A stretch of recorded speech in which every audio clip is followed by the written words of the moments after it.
Gente, então, boa tarde, pessoas, queridos, queridas. Vamos então, vocês vão me enjoar de mim, né? De manhã, de tarde, ainda bem que de noite não. Vamos começar então a nossa primeira mesa da tarde, né? Agradecendo então a presença de vocês, agradecendo também nossos queridos convidados da mesa da tarde, aqui os ganhadores do Prêmio Memórias Reveladas, quer dizer, não todos, mas um de cada geração do prêmio. Vou já apresentá-los, agradecendo também a presença da Lígia Jobim, da Ana Miranda, que serão da próxima mesa, que já chegaram. Muito obrigada. Né? Lígia esteve com a gente ontem também. E também os colegas do Arquivo Nacional e os colegas do IESP. Já posso me sentir assim em casa, né? Os colegas do IESP, né? A Angélica, que foi nossa convidada de ontem, enfim, todos. Hércules, né? Da PUC. Isso aí, vamos lá. Bom, gente, eu vou convidar então aqui convidar os nossos convidados, né? E vou chamar então a Mariana Jofili, né? A Mariana Jofili é da UDESC, né? Universidade do Estado de Santa Catarina, e foi uma das vencedoras da primeira edição do Prêmio Pesquisa de Memórias Reveladas. Por favor. Olha o livro da Mariana aqui, esgotadíssimo. Tá, então você fica da primeira geração, fica aí com você, né?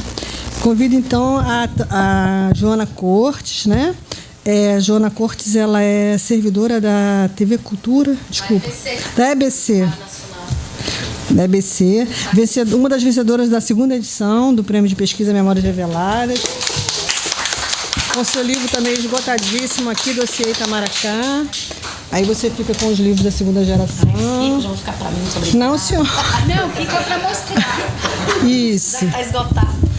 Chamar agora o Diego Knack, né? Diego Knack, ele é da UFRJ, também você é professor da rede municipal, né? Muito bom, Diego. Com o livro dele, né, recém-lançado no ano passado, não esse, peraí. Ditadura e Corrupção, está aqui, né? Representando aqui a terceira geração. Diego, por favor. Também faz muito sucesso, né, o livro dele. E chamar agora o Lucas Pedretti, né? Que é aqui aluno do IESP. Isso aí. E é também do... Pode chegar um pouquinho mais para cá, para o Lucas não ficar tão escondido ali. E o Lucas também é do Colégio Brasileiro de Altos Estudos, né? Ou dos coletivos, por Verdade, Memória e Justiça, Reparação, enfim. Então, gente, muito, muito rapidamente, isso. O Vicente já apresentou ontem, né, sobre o prêmio, a Carla também falou hoje um pouquinho, mas dizer assim para vocês que assim, todas as mesas, modéstia à parte, foram, né, e serão maravilhosas, mas essa mesa aqui é uma mesa coraçãozinho, né? Super querido. Não, porque assim, além de... O prêmio é uma conquista, né, de todos nós, né? Mas assim, e é um trabalho que é feito muito em parceria com o Arquivo Nacional e a Mariana aqui, que é a nossa chefe de editoração do Arquivo Nacional, e a Alba, que era a nossa chefe de editoração e hoje também é da equipe Memórias Reveladas, né? Mas assim, é um trabalho que a gente faz muito em parceria, a gente dá muito, muito valor para isso, porque a gente já tentou explicar para vocês como é que a gente trabalha em rede, mas às vezes é mais fácil fazer parceria para fora que para dentro, né? Mas assim, o trabalho com a Mariana e com a Alba, né, sempre foi um trabalho assim muito... e outras pessoas também da equipe que fazem a diagramação, enfim, né? É um trabalho muito bacana que resulta realmente em livros belíssimos, né? Além da qualidade maravilhosa dos conteúdos, né, que os autores aí produzem, né? E também alguns presentes aqui, né, membros da comissão avaliadora. Não é fácil a gente montar as comissões avaliadora. Normalmente a gente explora mais uma vez os membros da comissão de altos estudos, né? A gente vive explorando, porque assim nós temos desde a primeira edição, aí desculpa a propaganda, mas é a mais pura verdade, muitos trabalhos inscritos, tá? Sempre de 25 para cima, né? Então assim, o Vicente ontem também apresentou, a gente agora já consegue alcançar todas as regiões do país, né? Então para a gente isso é muito importante, né? Ou seja, aquela coisa da capilaridade que a gente tanto busca, né? E são trabalhos muito bons. Não precisa ser dissertação de mestrado nem tese de doutorado, pode ser, enfim, qualquer cidadão participando, né? E a gente sempre fica na comissão numa sinuca de bico, assim, para usar um tempo, porque são trabalhos muito bons, né? E para decidir, a vontade é de publicar todos, né? Ou quase todos, porque realmente são temas muito interessantes, são pesquisas muito boas e são, enfim, são muito bem trabalhados, né? Então a gente então procura contemplar assim realmente os trabalhos que atendem ao que está no edital, a gente tem que seguir, mas também buscando temas que ainda não foram explorados ou que, né? Porque a gente acho que é a nossa missão também do Memória. Mas então vamos ouvir os convidados que eu já falei demais. Vamos começar, assim, que tempo é posto, né, Mariana? Vamos começar pela primeira edição, pela Mariana. Velha, né? Agora, só desculpa, Mariana, não por isso, é mais velha só no prêmio. É que a gente está com o horário um pouco apertado, porque a gente teve um probleminha ali com a câmera, e aí são 14h31 no meu relógio, e Santaí tem aula aqui às 19 horas. Ela estava tentando ver se podia, e a gente tem as outras mesas também. Então, eu tinha pedido a eles que preparassem uma apresentação de 20 minutos, e desculpe, assim, eu não gosto de cortar as falas, mas só tentar realmente seguir esse tempo, né? Até para ver se dá tempo de debate, tá bom? E eu prometo que não falo mais. Vou pegar aqui, porque é muita coisa. Boa tarde a todas e a todos. Eu estou aqui, então, representando a primeira edição. Colegas de primeira edição, a Alessandra Gasparotto, né, que com esse livro Terror Renegado falou dos arrependidos, entre aspas, né, que foram os militantes de esquerda que foram usados numa campanha de contra-informação midiática, de propaganda psicológica pela repressão política, e o Anderson da Silva Almeida, todo leme a bom bordo, que trabalhou com marinheiros que foram perseguidos pela ditadura. Bom, quem me conhece, quem já me ouviu falar, sabe que normalmente eu faço falas bastante acadêmicas, né? Que eu sou uma pessoa bastante sóbria na minha fala, embora trabalhe com um tema bem difícil que é o da repressão política. Mas hoje eu vou mudar um pouco o meu tom, tá? E vocês acho que vão entender por quê. Primeiro, eu queria dizer que é uma honra estar nessa mesa de comemoração de um projeto tão relevante. E quando eu recebi o telefonema da Sam com o convite, eu tive duas reações. A primeira imediata foi de alegria, de pensar quão importante é reafirmar as conquistas que nós tivemos nesses últimos anos, desde o final da ditadura militar, entre as quais esse projeto e a Lei de Acesso à Informação são dois exemplos de peso, entre vários outros. E me veio à mente uma imagem tão singela quanto poderosa de um grupo de músicos que se reuniu durante a campanha eleitoral, que foi duríssima, né, para presidente do Brasil, então que entre o primeiro e o segundo turno se reuniu na frente do Teatro Municipal de São Paulo e com uma série de balões coloridos cantavam alerta, desperta, ainda cabe sonhar. A segunda reação, então, não foi de alegria, foi de silêncio, de pensar o que dizer num momento de distopia, de caos social, no qual milhares de pessoas que mal tinham saído de um estado de necessidade mergulharam novamente na miséria extrema. Uma realidade em que o maior horizonte a que um brasileiro pobre pode aspirar é um emprego terceirizado, mal pago, precarizado, sem nenhuma estabilidade ou garantia social. No qual a ganância daqueles que possuem não encontra nenhum tipo de barreira, passando como tanque sobre a saúde das pessoas, no caso da liberação dos agrotóxicos e do desmonte do SUS, sobre os direitos de populações quilombolas e indígenas, no avanço das terras dessas populações e sobre a floresta amazônica e a biodiversidade. O que dizer quando o descaso com a coisa pública, tristemente simbolizado no incêndio recente do Museu Nacional, é reforçado com a maldade extrema do corte de verbas das universidades e institutos federais, que, na minha opinião, é um crime de lesa pátria ao nosso patrimônio investigativo, científico, cultural, tecnológico e de reflexão social. Como respirar em uma sociedade que naturaliza o assassinato cotidiano e indiscriminado das populações das comunidades ribeirinhas, das periferias pobres, na qual uma família é alvejada com mais de 80 tiros e no dia seguinte as manchetes são outras. Uma sociedade na qual os sonhos mais singelos, como de entrar em uma universidade pública, de boa qualidade, quem sabe escapar do destino certo de reprodução da pobreza, são repetidamente engolfados por barragens que se rompem, estraçalhados por rajadas de balas vindas de um helicóptero da polícia que sobrevoa áreas residenciais, desmoronados em edifícios ilegais construídos e mantidos pelas milícias, ou vão lenta e dolorosamente minguando nas longas filas de espera em hospitais, no tempo infinito perdido no transporte público, no cotidiano das brutalidades e inseguranças nas rodas de crack. Na humilhação constante por ser negro, por ser LGBT, por ser mulher, por ser favelado, por ser a pessoa errada, na hora errada, no lugar errado. Mas eu me pergunto, existe um lugar certo para essas pessoas? Alguma garantia de existência num país que, enquanto destitui de dignidade, direitos, aposentadoria, saúde, infância, juventude da grande maioria da população, de outro lado empodera, enriquece, arma e concede licença para matar a uma minúscula minoria e seus protetores? O estudo evidencia algo de que nós já tínhamos nos dado conta, mas que relutávamos em admitir, que no nosso país a propriedade vale muito mais do que uma vida humana. Um celular usado de uma senhora de bem, entre aspas, vale mais do que uma adolescência negra. E nossas autoridades estão abertamente pregando e promovendo, por diversos meios, uma guerra civil das polícias e das milícias contra a população pobre, condenadas à miséria pelas políticas de reforma trabalhista e previdenciária. E parafraseando uma compositora chilena, a Elizabeth Morris, o passado sonho do futuro, como viver o presente? O que esse projeto político tem a oferecer para a população brasileira?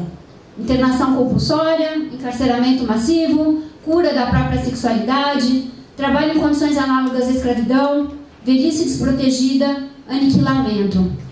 E o perigo hoje é que deixemos que aniquilem não apenas os nossos corpos, mas nossas almas, que produzam justamente o silêncio.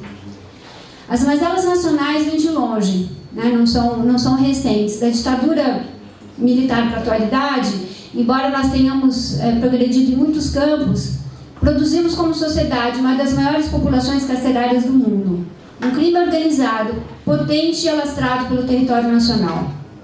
Milícias que controlam bairros populares e diversos outros problemas. Contudo, nós acreditamos que tínhamos avançado em vários pontos, em várias áreas, certos da compreensão da necessidade de combater uma brutal desigualdade de renda, na consciência da importância vital de reduzir a extrema pobreza e de construir uma sociedade inclusiva, tolerante, à diversidade étnica, de gênero e de pensamento.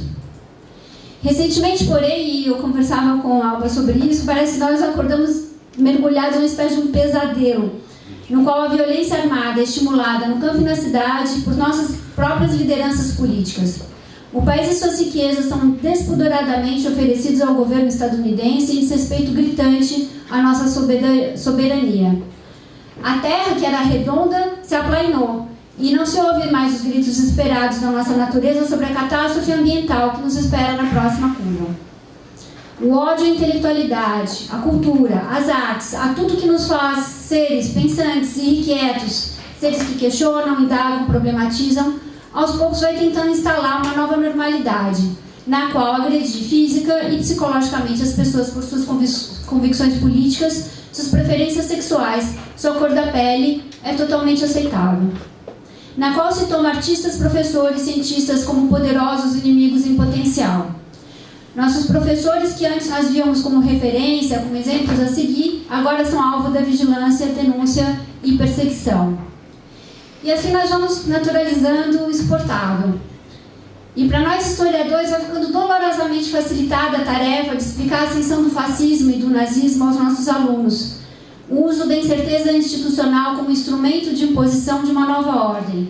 O aparente caos como uma estratégia política, de governo. Então eu queria agradecer aqui a oportunidade de fazer do meu silêncio um trabalho de elaboração, de poder colocar em palavras que ajudem a transformar essa sensação de soco no estômago, que foi experienciada de uma maneira muito surda e prolongada, em algo mais que uma atônita descrença. Mas o que eu quero mesmo nesse momento é menos encarnar meu silêncio em palavras e mais voltar à primeira reação, né, de alegria. A alegria de celebrar os 10 anos do projeto Memórias Reveladas, que nos remete à importância de conhecermos, e que foi muito reiterada aqui, de conhecermos nosso passado, inclusive os períodos mais incômodos, mais terríveis. Porque se compreender o passado não basta para evitarmos no presente e no futuro que revivamos períodos de arbítrio, violência e repressão, nos fornece ao menos diversas pistas de como sobreviver a esses momentos. E acho que é um pouco sobre isso também a próxima mesa. Nos fornece ao menos... nesse sentido eu queria fazer primeiro uma homenagem a Inês Etienne Romeu, que é sobrevivente da Casa da Morte, que é uma pessoa de uma coragem inimaginável.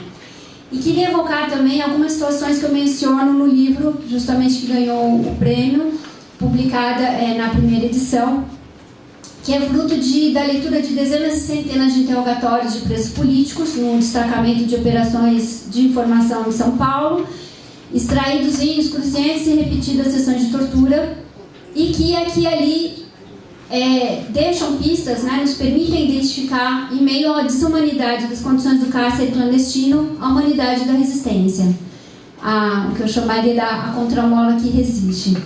Então eu queria ler para vocês 3 trechos de interrogatório. O primeiro, 3 transcrições. Primeiro, de um militante da ala vermelha do Partido Comunista do Brasil.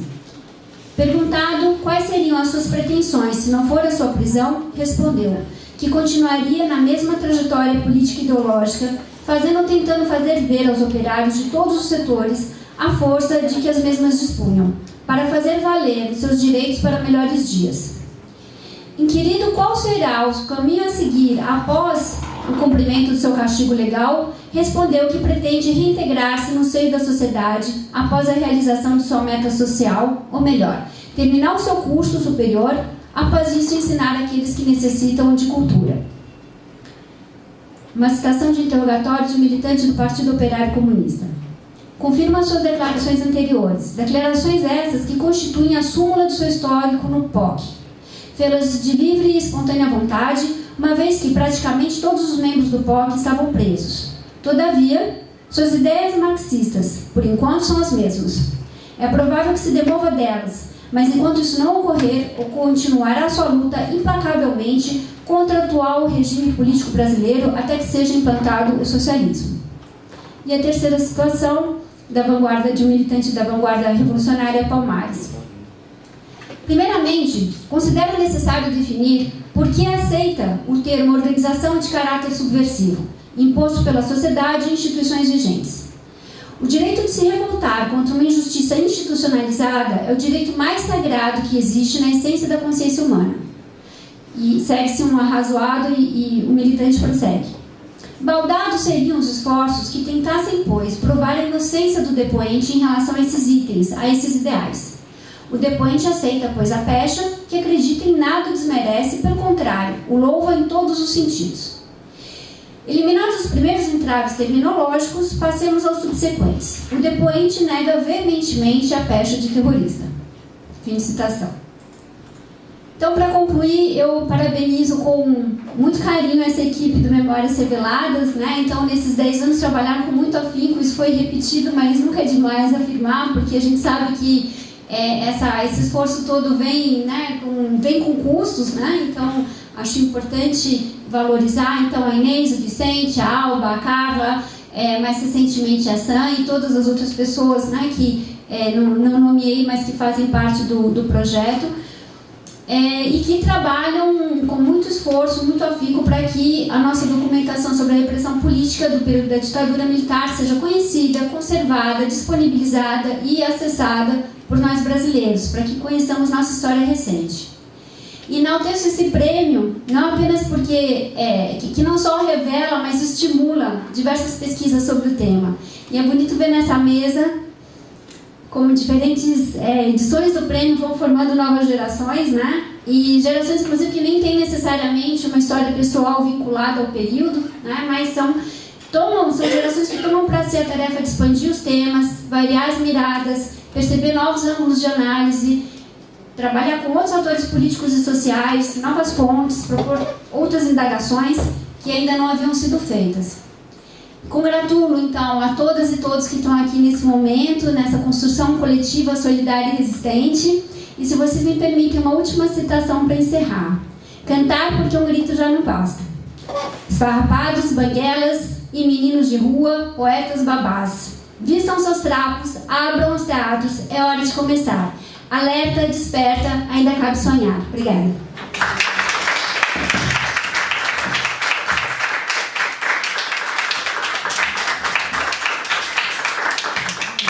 Obrigada, Mariana. Linda, como sempre, né, Mariana?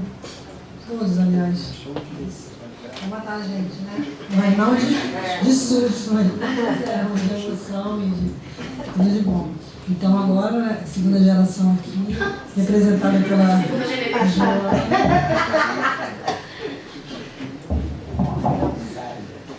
Olá, boa tarde.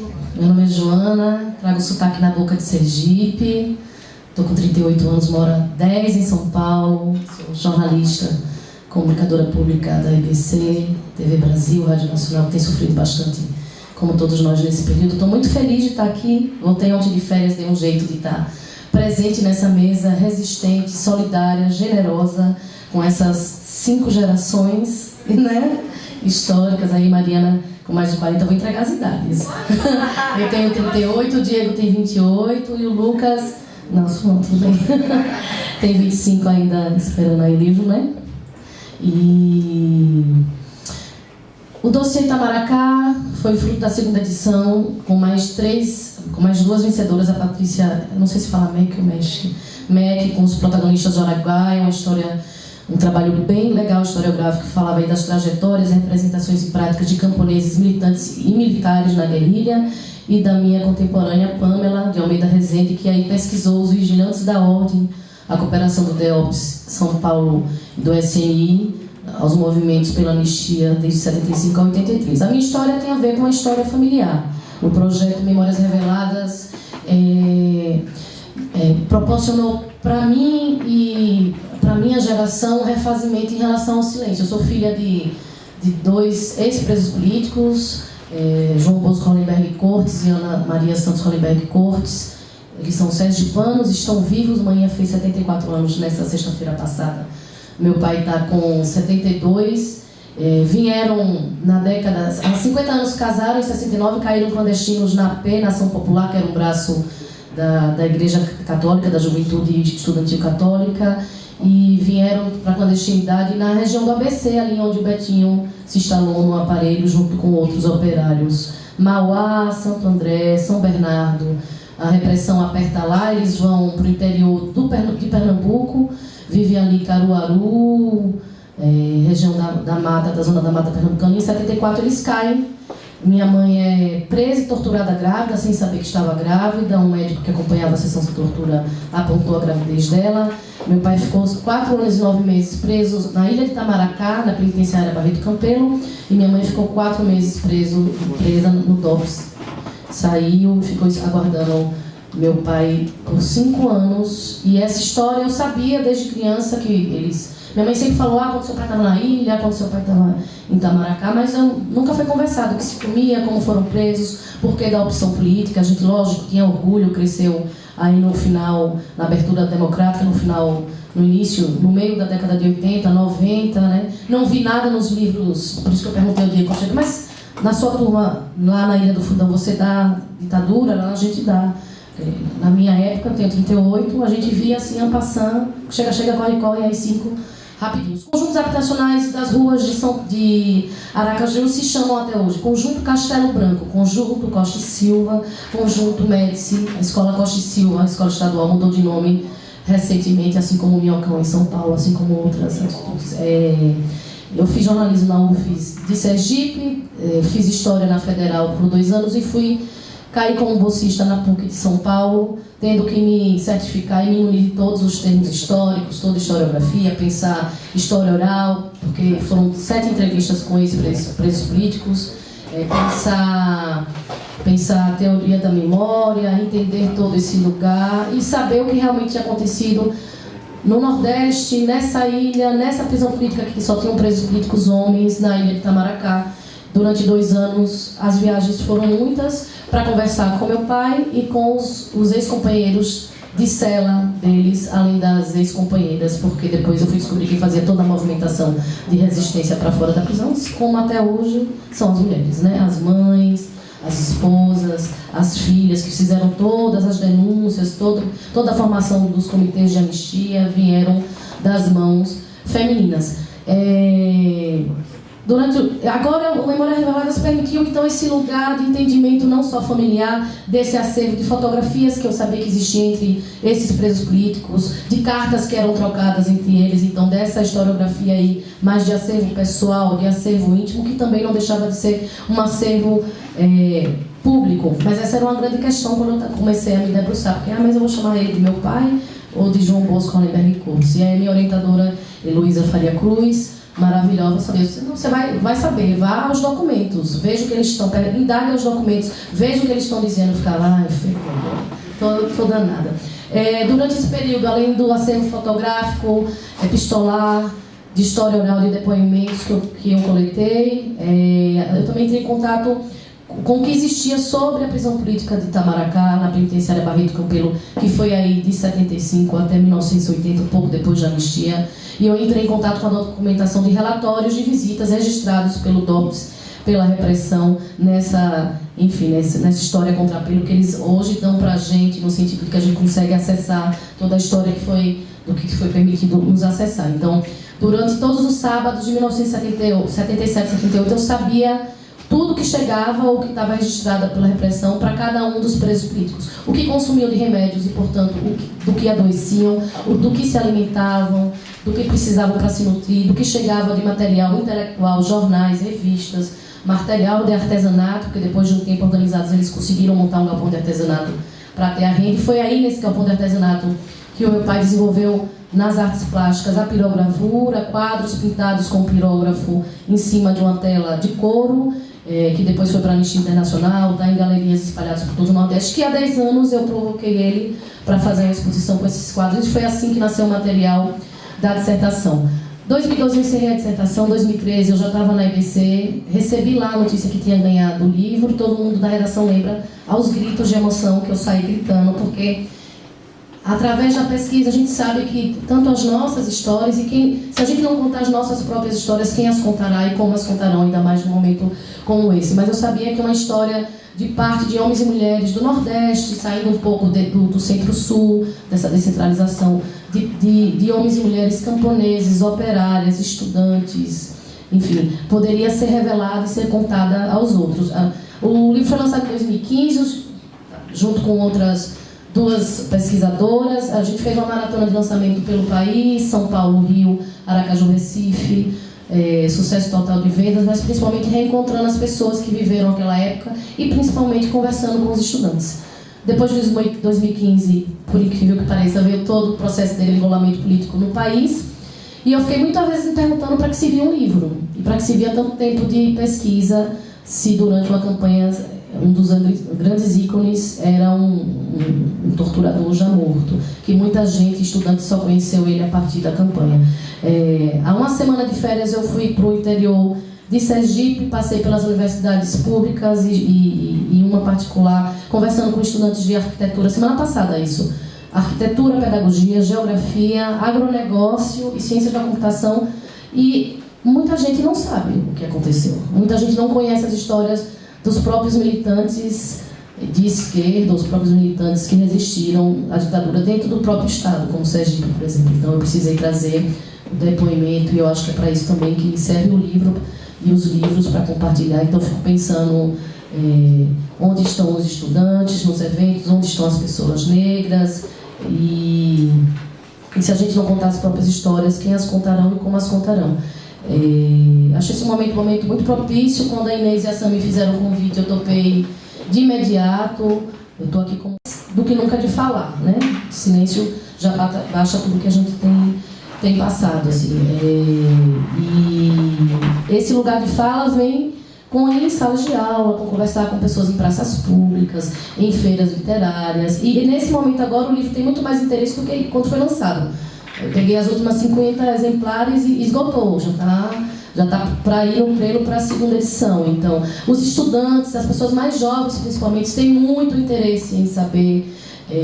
Para aqueles que acham que nunca aconteceu ditadura, é porque realmente a maioria não teve acesso à informação Muita gente no interior de Sergipe ou nas capitais não sabe que existe a Comissão Nacional da Verdade, nem que ainda existe um relatório da Comissão Estadual da Verdade de Sergipe a ser divulgado em agosto. Então, a gente, quando eu defendi encerrando a dissertação em 2012, a minha orientadora terminou, falou: parabéns, passou, legal.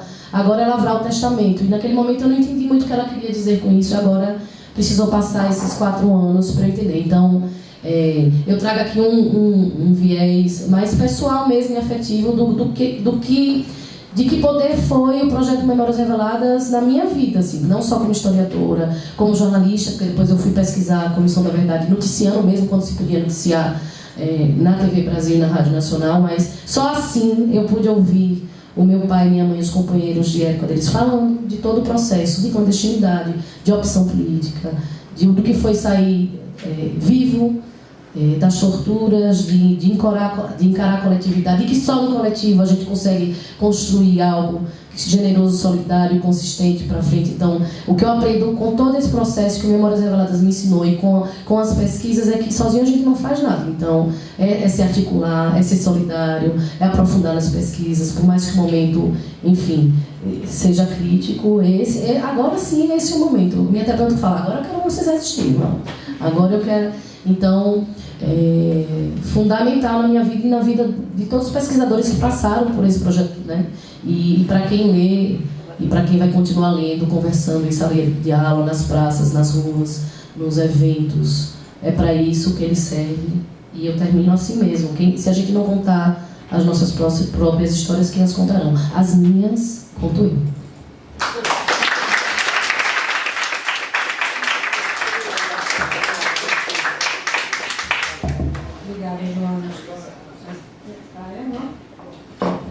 Obrigada, Joana. Né?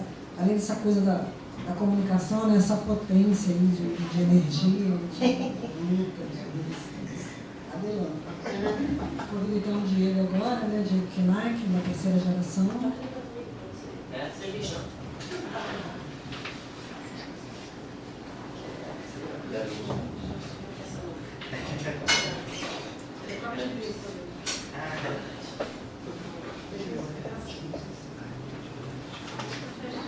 Um monte de gente vai me ajudar, bem só. Obrigado. Gente, boa tarde. Eu sou da terceira edição. Teve essa marcação aqui. Eu acho que é importante aproveitar a oportunidade para mostrar o trabalho dos colegas. Um deles foi o trabalho da professora Caroline, do Hábito à Resistência. É uma obra muito interessante. Eu achei especialmente por conta do seu lugar das freiras, né? A instituição Igreja Católica tem um lugar muito ao longo da ditadura. Eu acho que foi um trabalho muito importante.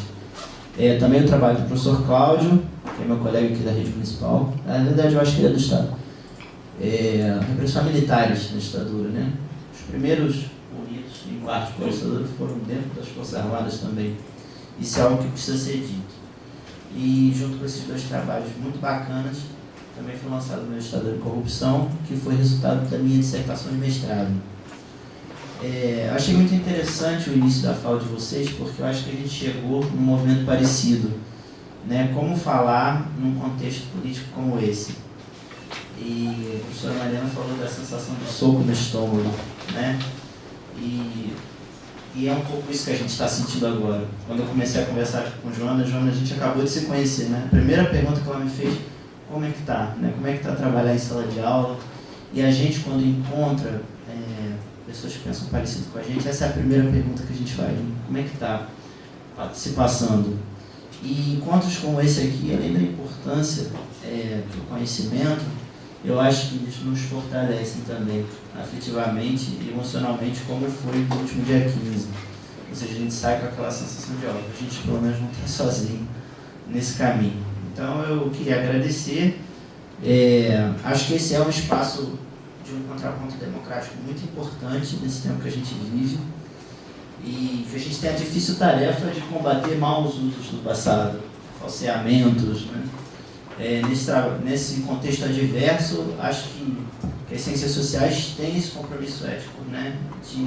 Tem o patamar da verdade, o conhecimento, isso tem que ser respeitado, e me parece que esse movimento motivou esse colóquio.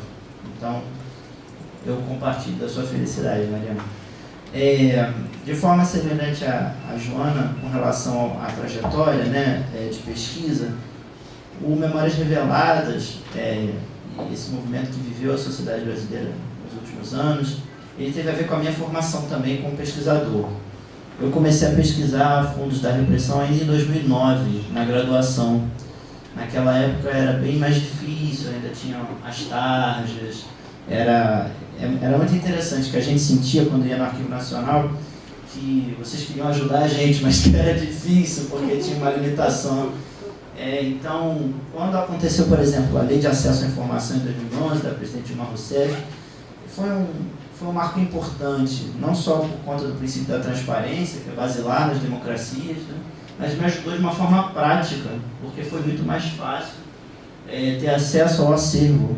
Essa lei, por exemplo, viabilizou minha pesquisa de mestrado, que virou esse livro.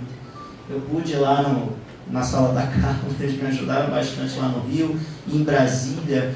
Eu tive total apoio da equipe nacional, porque eu tive que fotografar a documentação de blocos em quantidades grandes, eles me ajudaram bastante. Isso só foi possível com esse movimento. Hoje teve um avanço, hoje boa parte do acervo de Memórias Reveladas está online, para quem quiser acessar, isso é muito bom. Mas eu vi isso de perto e essa luta me ajudou muito nesse caminho também. Em 2014 eu defendi meu mestrado e saiu o prêmio, que depois de 2018 virou o livro, e recentemente eu concluí meu doutorado e eu escolhi estudar esse tema cheio de espinhos, que é a apropriação de uma fala moralista da ditadura contra a corrupção. Né?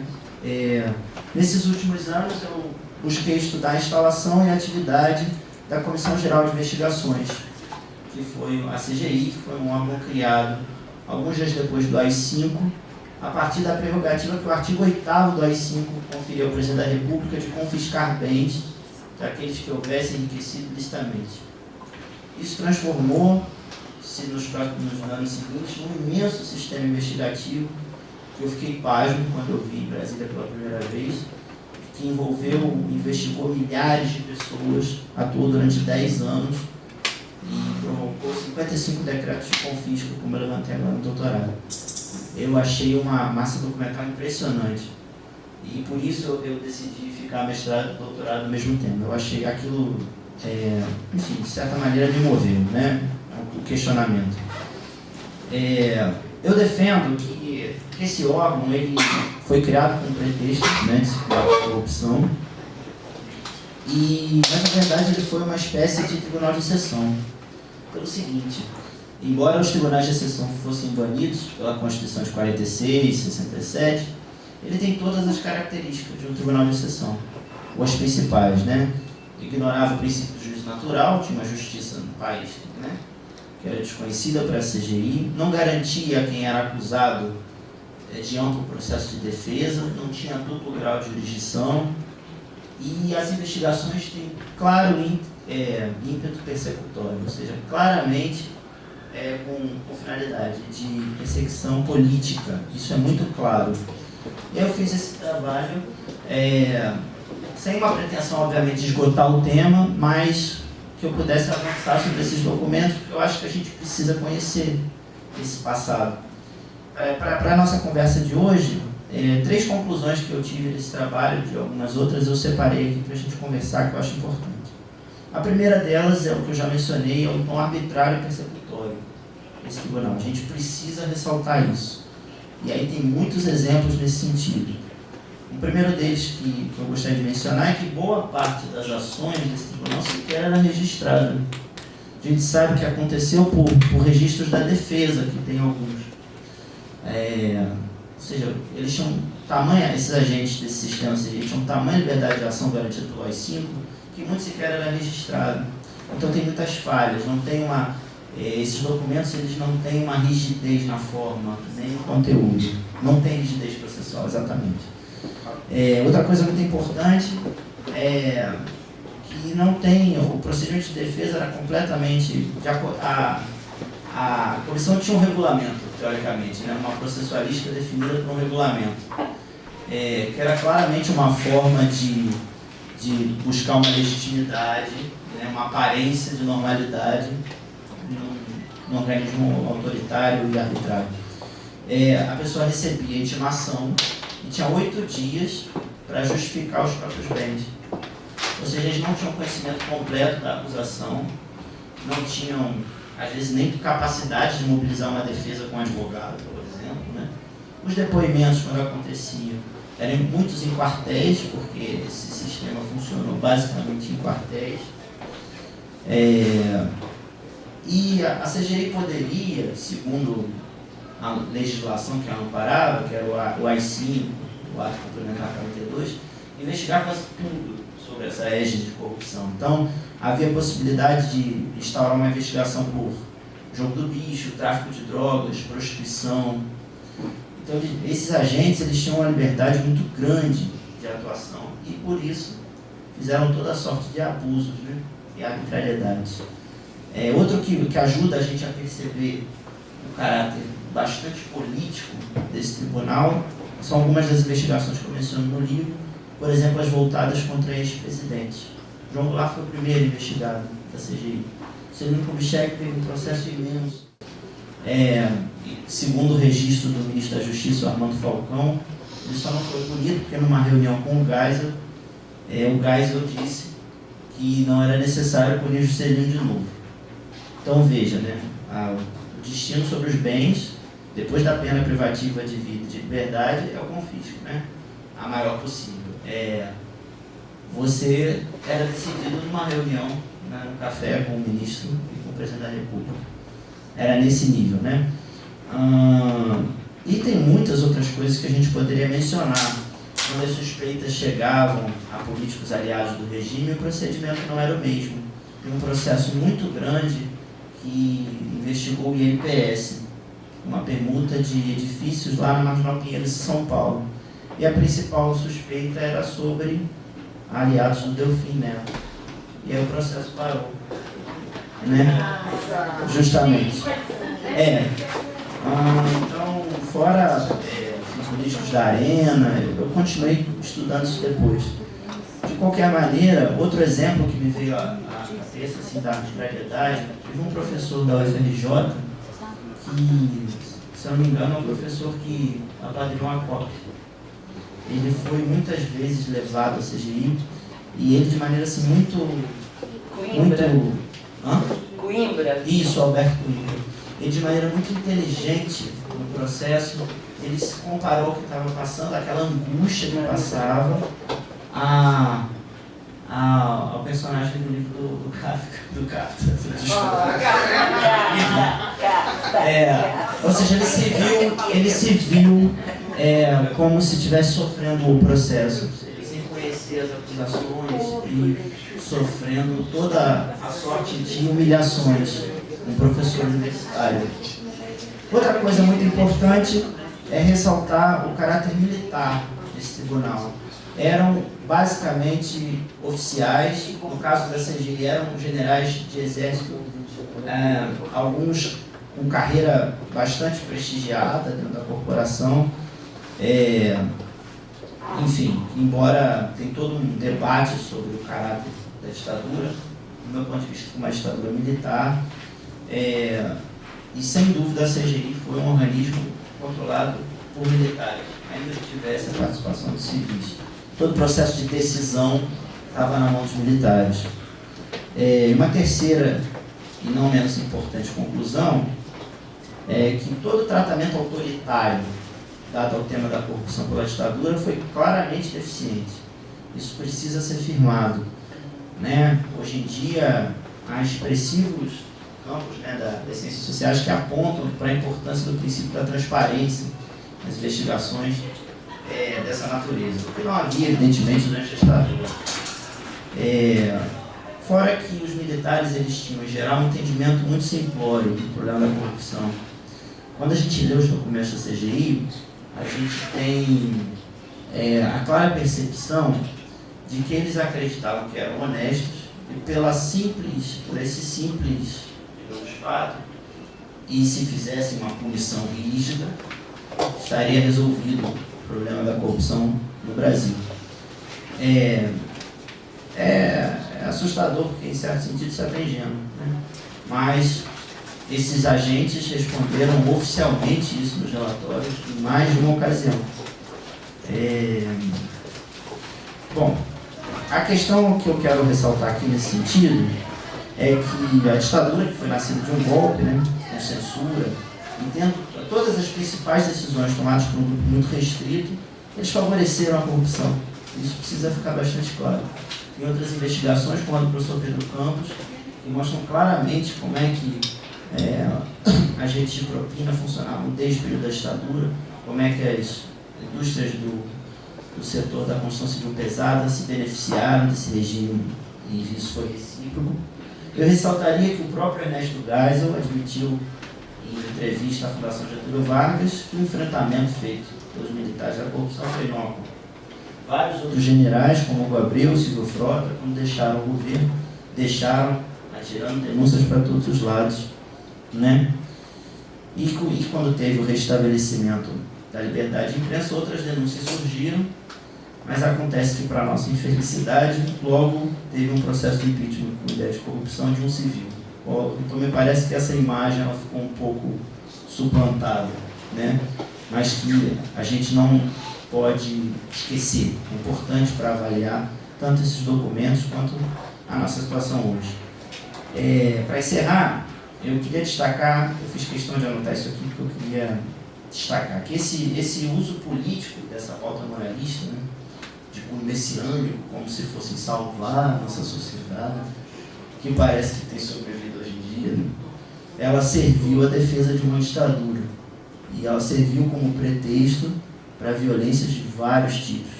Houve investigados da CGI assassinatos, né? Então, essa documentação e essa passagem da história brasileira, ela precisa ser reavaliada, precisa ser reconsiderada, e foi um pouco por esse intuito que eu venho trabalhando nesses últimos anos. É isso, obrigado.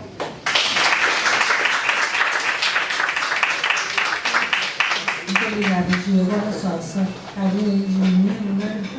Anjo, com muita profundidade. Qualquer semelhança, né, não terá sido mera coincidência, não será mera coincidência. Muito bom. Então, vou passar aqui para o Lucas, né, que a gente está... Desculpa se eu estou correndo um pouquinho, mas a gente está realmente... Mas pensar que até com um debate aqui.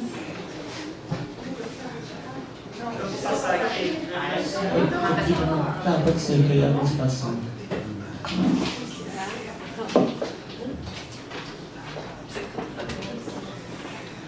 Bom, gente, boa tarde a todos, a todos.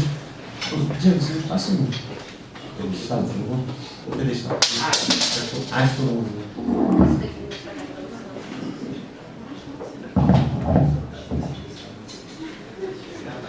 Bom, gente, boa tarde a todas, a todos. Queria antes, na verdade, dizer que eu tô duplamente nervoso aqui. Do lado por estar ao lado e à frente das pessoas. Parar em casa é mais difícil, então estou tentando não lembrar que daqui a alguns anos, se tudo der certo, vou estar nessa mesa aqui defendendo uma tese. É nessa mesa aqui que defende? Acho que é. Que horror a situação. Queria saudar os companheiros e companheiras de mesa, parabenizar muito a Inês, o Vicente, a Sam, a Cristina pela organização do evento, pelo trabalho desenvolvido nos últimos anos no âmbito do Memórias Reveladas. Queria fazer coro aqui as palavras da Sam de ontem, de que isso que vocês chamam de parceria, de colaboração, muitas vezes são vocês nos salvando, né, no âmbito dos trabalhos das Comissões da Verdade. Eu fui assessor da Comissão da Verdade do Rio de Janeiro, mas também com pesquisadores. A gente sempre teve uma acolhida muito grande naquela sala, com Carla, com Inês, com Vicente, com toda essa equipe do Memórias Reveladas que, enfim, faz um trabalho sem palavras mesmo para um elogio suficiente.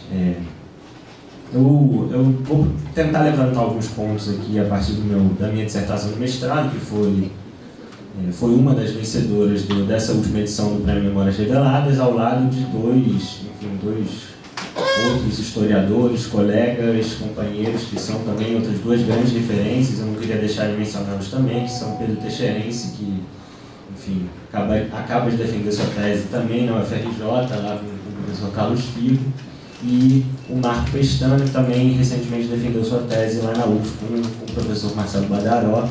E, enfim, duas figuras que eu conheci no âmbito dos trabalhos das comissões. O Marco foi um pesquisador da SEB-Rio conosco lá, ele pesquisou, coordenou as pesquisas sobre a repressão da ditadura nas favelas no Rio de Janeiro, junto com a historiadora Juliana Joaquim. Então, eu acho que eu menciono isso também para dizer que, um pouco na linha do que o Diego vinha falando, acho que esse último prêmio mostra também 3 trabalhos que são filhos de um contexto muito específico, que é um contexto de atuação das comissões da verdade, né? Não à toa as 3 pessoas, os 3 vencedores passaram pelas comissões de alguma maneira, e isso acho que é bastante significativo. Mas também queria mencionar que o trabalho do Marco, especialmente, tem um diálogo muito forte com a minha pesquisa, na medida em que o objeto dele era a violência contra os moradores das favelas do Rio de Janeiro, e a minha proposta de pesquisa era analisar a violência contra a população negra no Rio de Janeiro. Então, acho que o fato desses 2 trabalhos também estarem dentro, né, dos vencedores dessa última edição do prêmio mostra que a gente está falando além de sermos filhos das comissões da verdade, a gente é filho de um contexto de discussão bastante profícuo que as comissões não inauguraram, mas potencializaram, em que se colocou no centro dos debates sobre a ditadura a violência perpetrada pelo Estado ditatorial contra sujeitos e grupos sociais que não costumavam figurar nas histórias, nas memórias e nas políticas públicas sobre o passado ditatorial, né? Então, eu estou falando da população negra, dos moradores de favelas e periferias, das mulheres, da população LGBT, dos indígenas, dos trabalhadores do campo, dos trabalhadores urbanos, enfim, uma série de sujeitos que nos últimos anos têm aparecido nas pesquisas e nas políticas de justiça de transição, não sem tensão, não sem conflito, né? As comissões da verdade, acho que a gente já tem discutido isso muito em outros espaços, não vou me alongar nisso, mas as comissões da verdade incorporaram essa agenda de alguma maneira, ainda que, né, de maneira, em graus e de formas muito distintas, a depender da temática, a depender da comissão, mas é fundamental mencionar isso e lembrar que, na verdade, essa incorporação dessa agenda só existe na medida em que essas comissões tiveram uma interação muito profícua com os movimentos sociais e também com a academia. Então, eu queria levantar alguns pontos sobre isso hoje, né? Claro que a partir do meu trabalho sobre a repressão à população negra no período, mas mais especificamente a partir do caso da violência que se voltou contra organizadores e frequentadores de bailes de música soul, que ao longo dos anos 70 foram o principal espaço de lazer da juventude periférica e favelada do Rio de Janeiro, da Baixada, principalmente moradores de favelas, da Baixada Fluminense, dos subúrbios, mas também em outros estados do país. Então, a ideia é pensar como isso que nós chamamos de arquivos da repressão, né, arquivos da ditadura, qual a potência desses arquivos para se investigar esses novos temas, digamos assim, quais são também seus limites, né? E aí, queria iniciar um pouco pensando como esse debate sobre a questão racial, sobre a relação entre ditadura e população negra, aparece ao longo das políticas de justiça de transição no Brasil. Esse é um ponto rápido, porque praticamente não aparece, né? Na verdade, a gente tem uma publicação de 2009, que é um catálogo feito em parceria, uma parceria entre as secretarias especiais de direitos humanos da Presidência da República e a Secretaria de Promoção da Igualdade Racial da Presidência da República. Eles publicam um catálogo, um livreto intitulado Aos Afrodescendentes de Homens e Mulheres que Cruzaram o Oceano a Bordo de Navios Negreiros e Foram Mortos na Luta contra o Regime Militar. Esse é o título do catálogo. E a ideia desse pequeno catálogo era apontar, a partir da lista oficial da Comissão Especial sobre Mortos e Desaparecidos Políticos, uma lista que contém cerca de 360 nomes, que é aquela indicada no relatório Direito à Memória e à Verdade da Comissão sobre Mortos e Desaparecidos, apontar então dentro desses 360 nomes quais eram negros ou negras, né? Enfim, é uma iniciativa pioneira por colocar o debate racial no contexto das discussões sobre ditadura, mas uma iniciativa evidentemente muito limitada, na medida em que falar sobre a relação entre ditadura e racismo ali era basicamente falar sobre guerrilheiros ou militantes do movimento estudantil mortos e desaparecidos, cuja pele era negra, né? Isso é bastante diferente do tipo de debate que se estabelece depois no âmbito das comissões da verdade, em que o esforço é exatamente ampliar o escopo, né, do perfil dessas vítimas da ditadura. Então, apontar que os números oficiais, seja de 360, que é o número da Comissão sobre Mortos Desaparecidos, seja de 484, que é o número da Comissão Nacional da Verdade, são, enfim, números extremamente restritos e que, na verdade, dizem respeito a uma certa ideia bastante limitada de quem teriam sido os atingidos pela violência ditatorial no período, né? Tensionar essa questão, que é um pouco o objetivo dessas pesquisas mais recentes, que evidentemente não está colocado aqui nessa publicação de 2009 da Comissão sobre Morte. No momento de atuação das comissões da verdade, esse debate ressurge com mais força, né, como mencionei anteriormente. Bom, e aí eu acho muito importante destacar que a CNV, né, a Comissão Nacional da Verdade, ela atua no contexto em que diversos movimentos sociais de familiares de vítimas de violência policial estão colocando na agenda pública uma discussão sobre a violência policial a partir de chaves como o genocídio da população negra, o terrorismo do Estado no presente. E aí, nesse momento, emerge o que eu acho que é uma espécie de disputa, inclusive, pelo que pode ser considerado o paradigma da violência estatal na experiência histórica brasileira, né? Então, esses movimentos vão propor a existência, por exemplo, de uma comissão da verdade da escravidão, ou então uma comissão da verdade da democracia, né?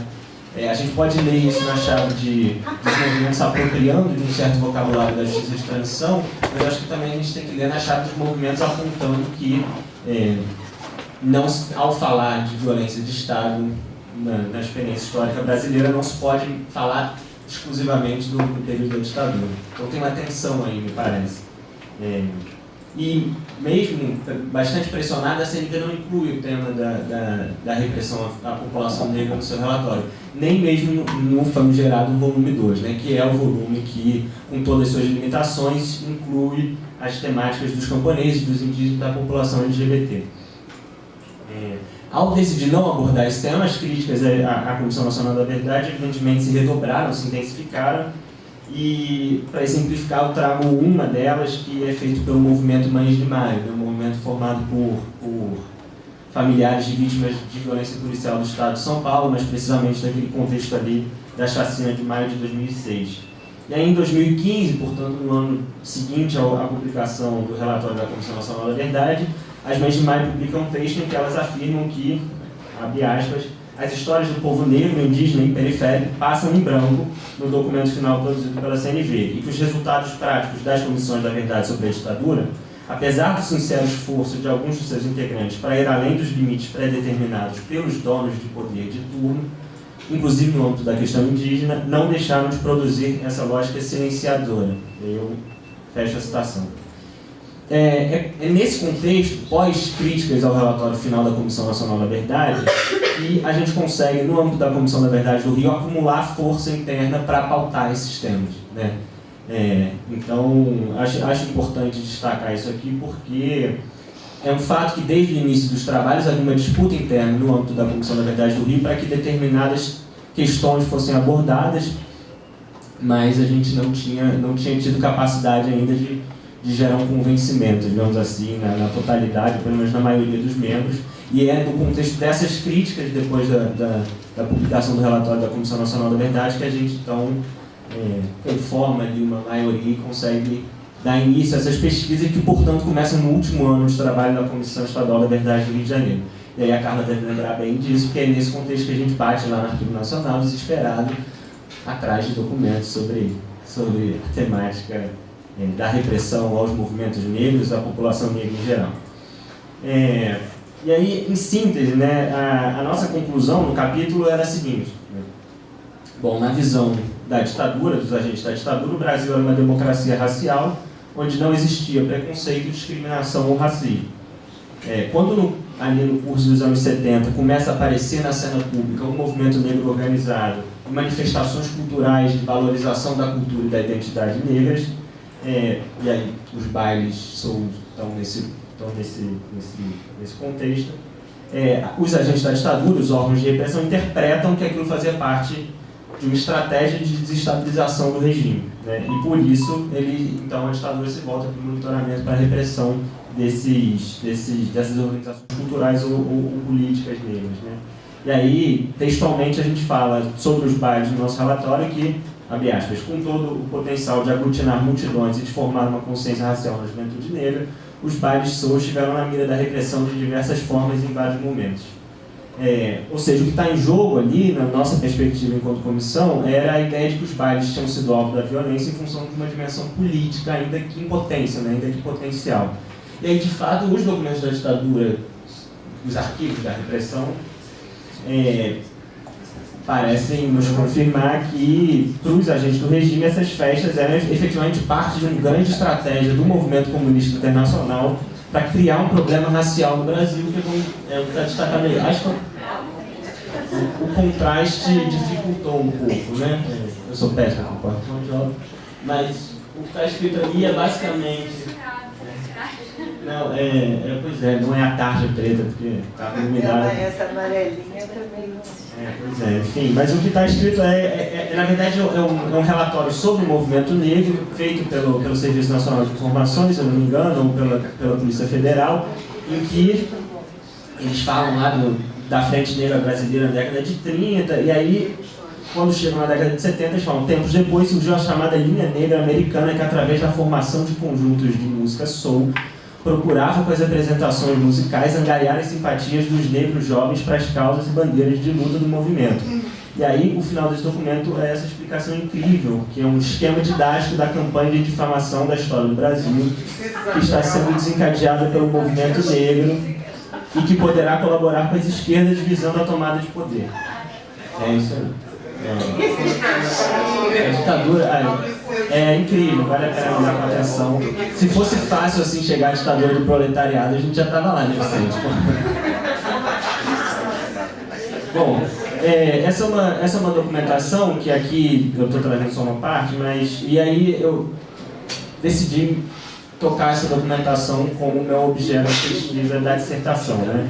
Prosseguir com esse tema da dissertação. E aí começam a surgir algumas questões interessantes.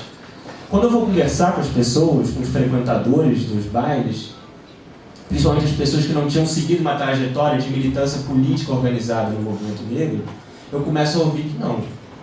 Esses bailes eu ia lá para me divertir, era meu espaço de lazer. Eu nunca ouvi nenhuma discussão sobre raça, não ouvi nenhuma discussão sobre ditadura, enfim, era efetivamente um espaço de lazer.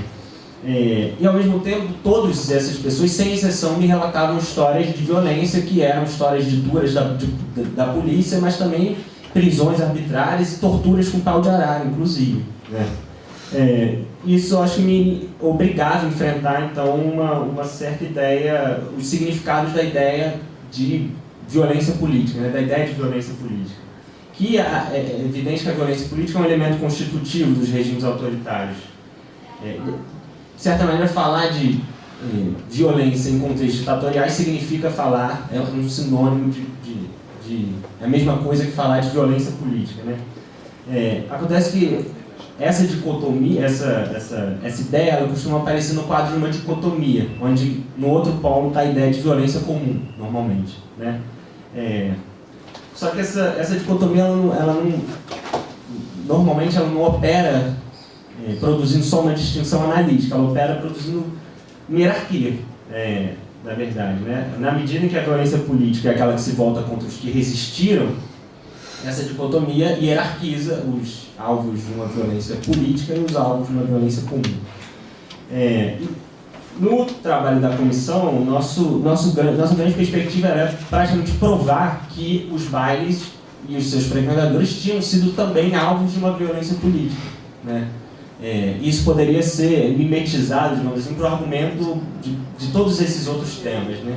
Então, o debate era sobre se os indígenas eram alvo de uma violência política ou não. né? Se os camponeses eram alvo de uma violência política, não se a população, a violência que se voltou contra a população LGBT poderia ou não ser caracterizada como uma violência política.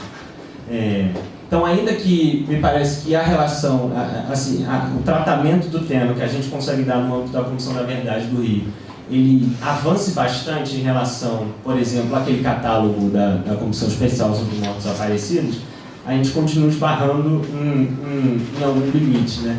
Eu acho que todo esse debate ele se remete, na verdade, a uma discussão que existe com mais fôlego na literatura internacional sobre justiça de transição, mas que também tem sido feito aqui nas nossas discussões, em que existe toda uma vertente crítica a esse paradigma da justiça de transição que aponta como, nesses processos de justiça transicional, sempre se acaba por privilegiar as dimensões, as violações dos direitos civis e políticos em detrimento das violações dos direitos sociais, econômicos, culturais, etc. E aí, para grande parte dos autores que argumentam nesse sentido, de alguma maneira uma certa origem liberal do vocabulário da justiça de transição do próprio direito internacional dos direitos humanos que explica isso, né? Para o que eu queria argumentar aqui, eu acho que eu queria pensar como também aquilo que a gente entende por arquivos da repressão nos ajuda a moldar uma certa ideia do que é a violência da ditadura, né? Então, é evidente que no quadro da doutrina de segurança nacional, que é a ideologia, digamos assim, que orienta a atuação dos órgãos de repressão, a noção de oposição política ela foi extremamente ampliada, né? Praticamente qualquer coisa cabia nela, na verdade. Então, é isso. Vocês estão vendo aí, mas a documentação, por exemplo, sobre o então chamado movimento gay, né, é impressionante porque é basicamente a mesma coisa, né? O argumento era o seguinte, é uma estratégia do movimento comunista internacional promover essas coisas que são contra a moral e os bons costumes, na medida em que isso vai acabar com a família é a base do regime. Então, no fundo, o que se pretende é destituir o regime democrático vigente.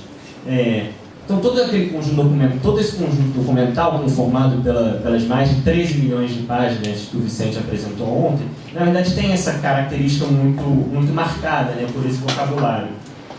Então, de alguma maneira, esses arquivos têm um perigo fundamental, que é o de nos levar a enxergar nossos objetos a partir da mesma lente que os agentes da repressão enxergavam. Acontece que Estou terminando. E sentou aqui para mostrar que eu terminei. Acho que o que eu queria argumentar, então, também a gente precisa começar a olhar para esses documentos também tentando enxergar neles pistas de não só uma violência contra, enfim, os militantes politicamente organizados, né, mas também como essas agências da repressão, de certa maneira, aprenderam muito com uma certa expertise, com determinadas tecnologias de promoção de violência que, na experiência histórica brasileira, nunca deixaram de ser mobilizadas contra determinados setores da população. Então, eu trouxe aí para exemplificar um caso de dados de qualificação de alguns membros da equipe de som de um desses bares presos, né? Quem conhece essa documentação sabe que dados de qualificação são, por exemplo, do Brizola, para aproveitar o exemplo do Vicente ontem, seria assim: Brizola, nascido não sei quando, participou aí ia botar lá a lista corrida do que da trajetória de como aquele acúmulo de informações conforma uma figura suspeita e, portanto, passivo de ser alvo da violência estatal. Nesses documentos, se vocês repararem, o que está sublinhado de cor parda e o salário, que configura mais ou menos um pouco menos com o salário mínimo à época. Ou seja, aqui não se trata das características dos suspeitos, senão as próprias razões que tornam essas pessoas suspeitas, né? Me parece que se a gente estivesse olhando para esse documento naquela chave de uma leitura restrita dos significados do que é a violência política, ou seja, do que é a violência típica do regime ditatorial, a gente não conseguiria enxergar que aqui a gente está falando de alguma outra coisa, né? Então, me parece que eu queria apontar um pouco isso. As comissões mantiveram um olhar ainda limitado para essa documentação de pesquisas de outros enfim, de outras ordens podem tentar avançar, demonstrando então que para também analisar esses arquivos em toda a sua riqueza, a gente precisa às vezes mudar também nossas chaves de análise e nossas perspectivas. E aí, para finalizar, eu acho que isso não estou fechando, gente. Para fechar, eu queria então pensar como, se faz sentido esse argumento. Isso significa também, por outro lado, que a gente precisa repensar de alguma maneira o que a gente entende por arquivos da repressão, né?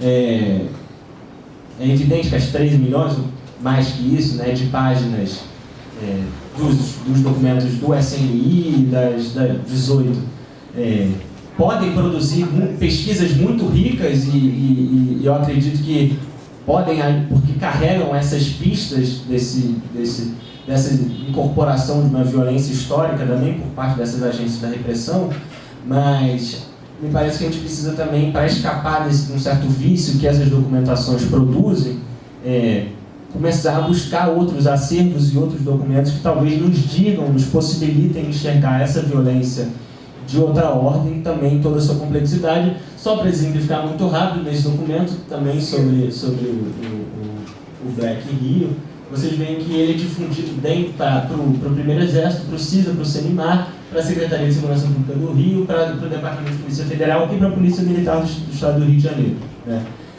Ou seja, não preciso nem alargar muito o argumento para pensar que, por exemplo, as polícias militares e as polícias civis e seus arquivos conformam também arquivos da repressão. Então, acho que esse é um... Próxima vez que o Vicente apresentar a pizza dele, acho que ele tem que fazer um adendo, falando também dessas ausências, né? Há uma ausência dos arquivos do CISA, do CENIMAR e do CIE, mas há outras ausências que não estão, que estão na nossa própria forma de conceber o que são os documentos da ditadura e os arquivos da repressão. Acho que eu me perdi porque eu não acompanhei o que eu tinha escrito, mas é isso. Obrigado, gente. Desculpa.